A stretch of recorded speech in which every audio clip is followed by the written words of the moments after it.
মা, তোমার ব্রা যখন ওয়াশিং মেশিনে আটকে গেছিল সেটা বের করার সময় আমার যে অনুভূতি হয়েছে সেটা নিয়ে কথা বলতে হবে গু। ওয়াশিং মেশিনে কাপড় দিয়েছিলাম সকালে। বিকেলে দেখি মেশিন কাজ বন্ধ করে দিয়েছে। ছেলে এসে দেখল কাপড়গুলো ড্রামের মধ্যে আটকে গেছে। সে হাত ঢুকিয়ে একটা একটা করে কাপড় বের করতে লাগল। হঠাৎ আমার একটা ব্রা বের হল তার হাতে। আমি লজ্জা পেয়ে গেলাম। তাড়াতাড়ি সেটা নিয়ে নিতে গেলাম। কিন্তু সে হাতটা সরাল না। বলল, মা, তুমি লজ্জা পেজো না। আমি বললাম, দে দে, এসব তোর দেখার কিছু না। সে বলল, মা, এই কাপটা দেখে আমি প্রথমবার বুঝলাম তুমি একজন নারী। আমার মায়ের আগে তুমি একজন মহিলা। আমার মুখ টকটকে লাল হয়ে গেল।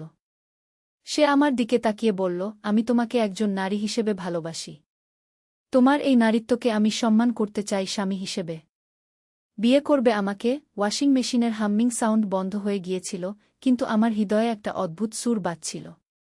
এই গল্পটি সম্পূর্ণ শুনলে আপনাদের পানি অটোমেটিক বের হয়ে যাবে, সো যত দ্রুত সম্ভব হাতের কাছে টিস্যু নিয়ে বসে পড়ো। বিছানার চাদর যেন নষ্ট না হয় সেটা সম্পূর্ণ খেয়াল রাখার অনুরোধ জানিয়ে গল্পটি এখন শুরু করব। তার আগে সর্বশেষ অনুরোধ, দয়া করে এমন পানি বের করার গল্প নিয়মিত শুনতে আমাদের চ্যানেলটি সকলেই সাবস্ক্রাইব করুন। ধন্যবাদ। হ্যালো বন্ধুরা, আমার নাম মিতালি সেন। আমার বয়স ৩৯ বছর। আমার স্বামীর নাম রবিন সেন, বয়স ৫২ বছর। আমাদের ২ সন্তান, রিয়ান আর তিথি। রিয়ান ২১ বছর বয়সী, ইউনিভার্সিটিতে পড়ে। তিথি ১৪ বছর বয়সী, স্কুলে যায়।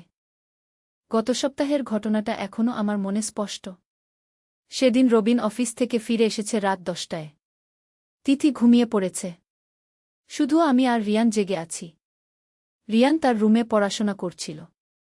আমি রান্নাঘরে বাসনকোসন ধুচ্ছিলাম। হঠাৎ ওয়াশিং মেশিনের আওয়াজ বন্ধ হয়ে গেল। আমি গিয়ে দেখলাম মেশিনের ড্রাম ঘুরছে না। কাপড়গুলো একসাথে আটকে গেছে। আমি চেষ্টা করলাম হাত ঢুকিয়ে কাপড় বের করতে, কিন্তু পারলাম না। তখন রিয়ানকে ডাকলাম। রিয়ান এসে বলল, মা, আমি করি। সে তার হাত ড্রামের ভেতর ঢুকিয়ে কাপড় বের করতে শুরু করল। প্রথমে বাবার শার্ট, তারপর তিথির স্কুলের ইউনিফর্ম।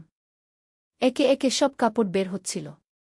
হঠাৎ আমার একটা নীল রঙের ব্রা তার হাতে এল। আমি লজ্জা পেয়ে গেলাম। তাড়াতাড়ি সেটা নিয়ে নিতে গেলাম। কিন্তু রিয়ান হাতটা সরাল না। অদ্ভুত একটা ভাব তার মুখে। মা, তুমি লজ্জা পেজো না, সে বলল।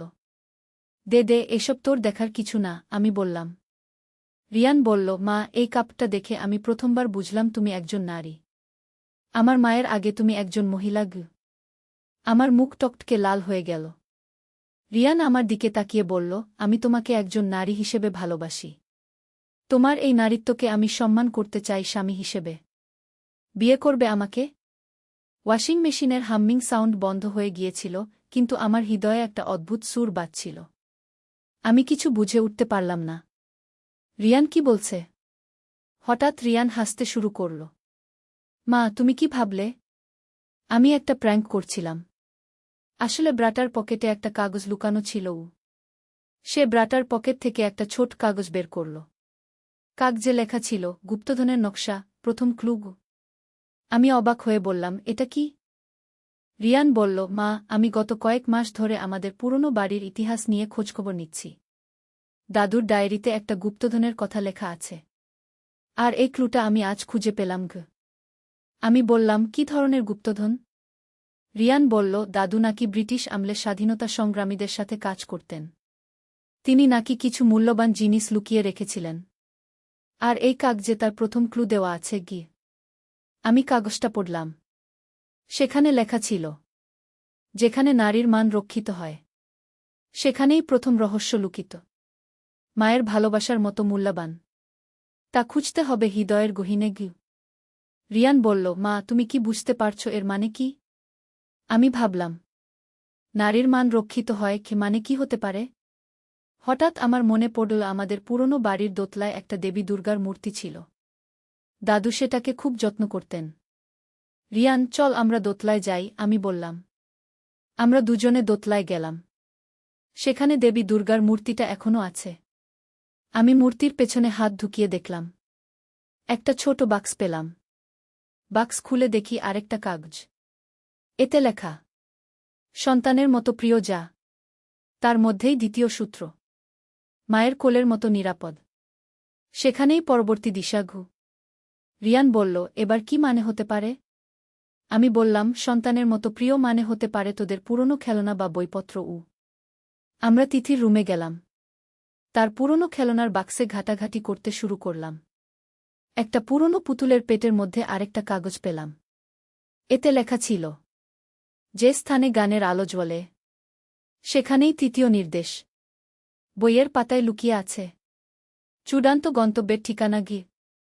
রিয়ান বলল, এটা স্পষ্ট। লাইব্রেরিতে যেতে হবে গু। আমরা নিচতলার লাইব্রেরি রুমে গেলাম। দাদুর পুরনো বইয়ের তাকে খোঁজাখুঁজি করতে শুরু করলাম। রামায়ণ বইটার মধ্যে একটা চিঠি পেলাম। চিঠিতে লেখা, প্রিয় নাতি, যদি তুমি এই চিঠি পড়ো তবে বুঝবে তুমি আমার সব ধাঁধার সমাধান করতে পেরেছ। আমার আসল গুপ্তধন কোনো সোনারূপা নয়। এটা আমার ডায়েরি, যেখানে স্বাধীনতা সংগ্রামের সময়ের সব ইতিহাস লেখা আছে। এই ইতিহাস আমাদের দেশের জন্য অমূল্য সম্পদ। ডায়েরিটা বাড়ির বাগানে আমের গাছের নিচে পুঁতে রাখা আছে। গাছের গোড়ায় একটা সাদা পাথর দেখতে পাবে। তার নিচেই ডায়েরি। তোমার দাদু, অমিতাভ সেন। পরদিন সকালে আমরা সবাই মিলে বাগানে গেলাম। আমের গাছের নিচে সাদা পাথরটা খুঁজে পেলাম। খুঁড়ে দেখলাম সত্যিই একটা টিনের বাক্স আছে। বাক্স খুলে ভেতরে পেলাম দাদুর হাতে লেখা ডায়েরি। ডায়েরিতে লেখা ছিল ব্রিটিশ আমলের স্বাধীনতা সংগ্রামীদের গোপন বৈঠক, তাদের পরিকল্পনা, অনেক বিখ্যাত নেতাদের সাথে দাদুর সাক্ষাৎ আর অনেক অজানা ইতিহাস। রিয়ান বলল, মা, এই ডায়েরি জাদুঘরে দিয়ে দেওয়া উচিত। এতে অনেক গুরুত্বপূর্ণ ইতিহাস আছে গু। আমি বললাম, হ্যাঁ, দাদুও চেয়েছিলেন যেন এই ইতিহাস সবার কাছে পৌঁছায় গু। সেদিন রাতে রবিন অফিস থেকে ফিরে এসে সব শুনে খুব খুশি হল। তিথি স্কুল থেকে এসে গুপ্তধনের কাহিনী শুনে রোমাঞ্চিত হয়ে গেল। পরের সপ্তাহে আমরা জাদুঘরের কিউরেটরের সাথে যোগাযোগ করলাম। তিনি এসে ডায়েরি দেখে অভিভূত হয়ে গেলেন। বললেন, এটা দেশের ইতিহাসের জন্য অমূল্য দলিল গু। জাদুঘরে ডায়েরি প্রদর্শনীর ব্যবস্থা করা হল। আমাদের পরিবারের নাম ইতিহাসের সাথে জড়িয়ে গেল। রিয়ান বলল, মা, দেখো আমার প্র্যাঙ্ক থেকে কত বড় আবিষ্কার হল। আমি বললাম, হ্যাঁ, কিন্তু প্রথমে আমি কি ভেবেছিলাম জানো? রিয়ান হেসে বলল, মা, তোমার মুখ দেখে বুঝেছিলাম। কিন্তু আমি জানতাম তুমি শেষে হাসবে গি। সত্যিই এই গোটা ঘটনায় আমাদের পরিবারে নতুন উৎসাহ এল।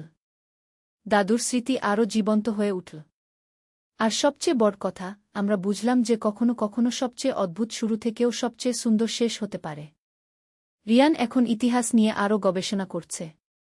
সে বলছে আরও অনেক পুরনো কাগজপত্র খুঁজে বের করবে।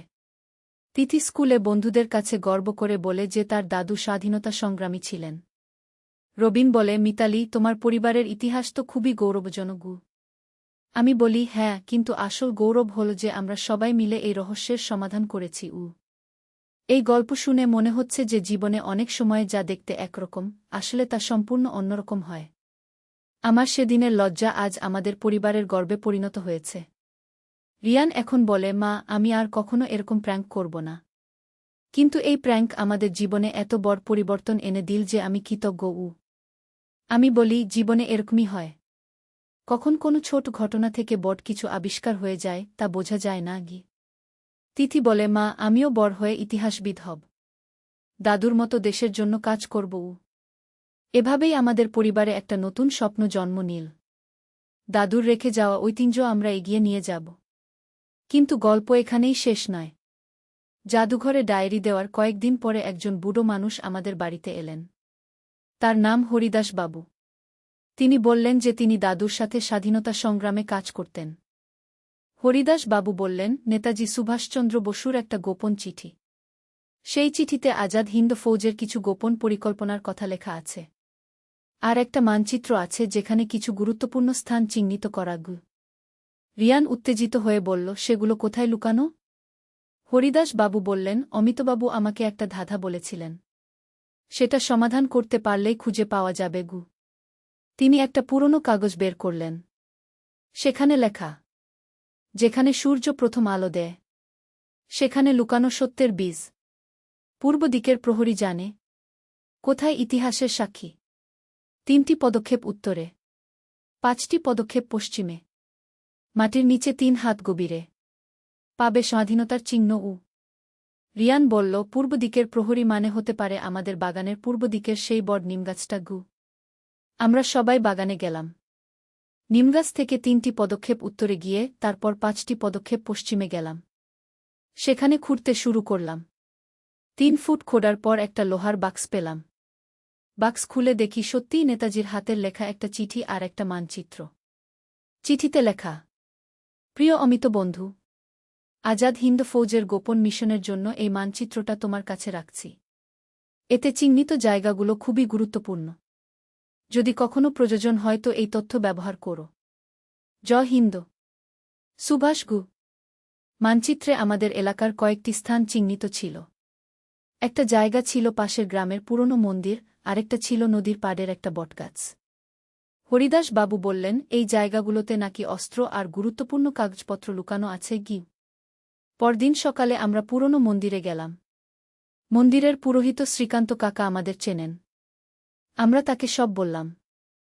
শ্রীকান্ত কাকা বললেন, হ্যাঁ, আমার বাবা বলতেন যে এই মন্দিরে কিছু গুরুত্বপূর্ণ জিনিস লুকানো আছে। কিন্তু কোথায় তা জানতেন না গি। আমরা মানচিত্র দেখে মন্দিরের পেছনের দিকে খুঁজতে শুরু করলাম। দেবী কালীর মূর্তির পেছনে একটা গুপ্ত কক্ষ পেলাম। সেখানে একটা সিন্দুক ছিল। সিন্দুক খুলে দেখি পুরনো বন্দুক, কিছু বুলেট আর অনেক গোপন চিঠিপত্র। চিঠিগুলোতে আজাদ হিন্দ ফৌজের বিভিন্ন পরিকল্পনার কথা লেখা।